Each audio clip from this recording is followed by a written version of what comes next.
welcome to SCW, Steve Chats Wrestling, right here on YouTube.com. Thank you for choosing the channel and choosing the video. Please subscribe right now. Leave any comments in the comment section, like and share the video all over the internet. That's right.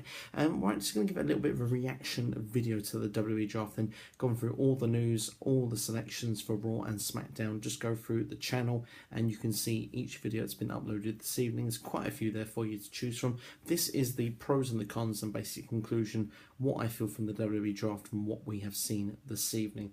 First off, it should be noted that the roster leaks that I gave to you on this channel just 2 days ago were completely accurate. Every single one of them from Tour 1 and Tour 2 were correct, and I predicted which would be SmackDown and which would be Raw. So that turned out that those leaks were actually true, that were set out from the released dates for live events are for SummerSlam weekend, if I'm not mistaken. So yeah, that's turned out to be true. So all those names ended up exactly where they should have ended up. So technically, really, WWE did kind of give the ball away just a little bit, perhaps there, with giving those live event dates out with some names with them. But looking at the draft then itself, we look at Raw and we look at SmackDown. Now, clearly Raw is the stronger brand of the two. That's always been the case, and it continues to be the case even with this brand split.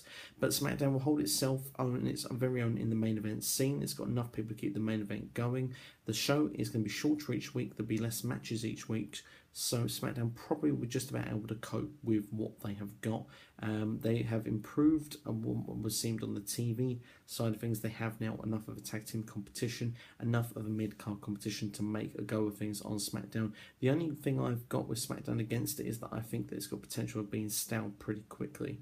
But we'll have to wait and see what happens, because, I mean, WWE has been actively looking to bring talent, old talent, back into the company, perhaps in some new, fresh talent into the company as well. So we'll have to see if they manage to do that. Of course, they were never going to be a part of the draft anyway, and you can see they'll be definitely welcome on SmackDown in the mid-card area.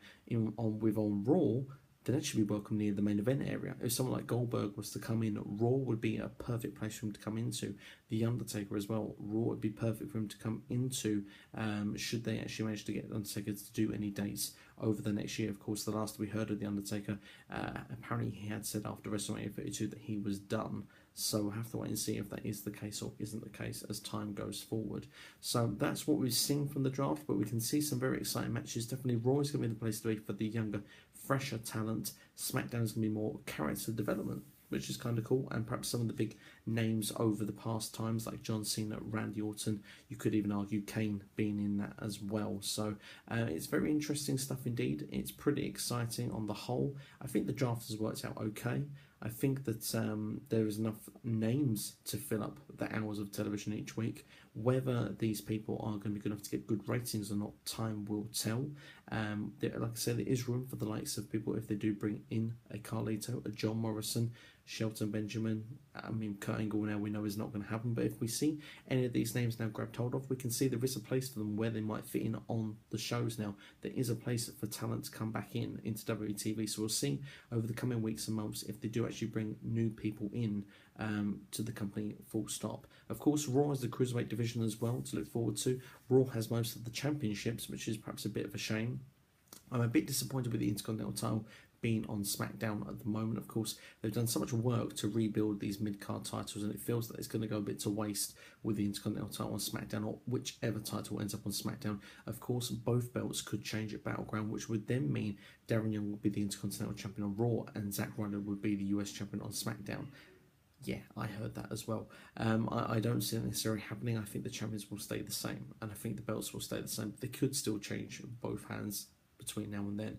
Of course, there was the idea that there could be trades, I believe, still done in this draft as well. So, I mean, maybe not everything is completely finalised. Maybe 1 or 2 tweaks can be made in places, but I think from what I've seen and what I've heard going past on WWE.com since, it looks like no changes are going to be made on the immediate anyway. Nothing has been announced since the final draft picks were done. So there you have it. That's my reaction there for you on the WWE draft. Let me know your reaction in the comments section. Do you like it? Who is your favourite draft picks of the evening? Who do you think benefited? Do you think that Mick Foley and Stephanie are going to work well together on Raw? Personally, I think there is going to be some hiccups there, and I think it's going to be some good TV going forward. It doesn't necessarily make sense, perhaps not. I mean, you look back in, Stephanie was part of the reason why Mick Foley was retired from the ring back in the year 2000, but Foley's got a show to plug on the WWE network, so we look forward to all that Holy Foley being promoted over the next few weeks, I'm sure, when he is the general manager on Raw. As for SmackDown, Daniel Bryan is a good fit for it, and I'm sure he will continue to run that show even when Shane is not there, which is probably going to be half full most of the time. We'll have to wait and see as that develops. But let me know your feelings in the comment section anyway, and like and share the video over the internet. You've been watching Steve Chats Wrestling right here on youtube.com. Thank you for choosing the channel and the video. Please subscribe right now.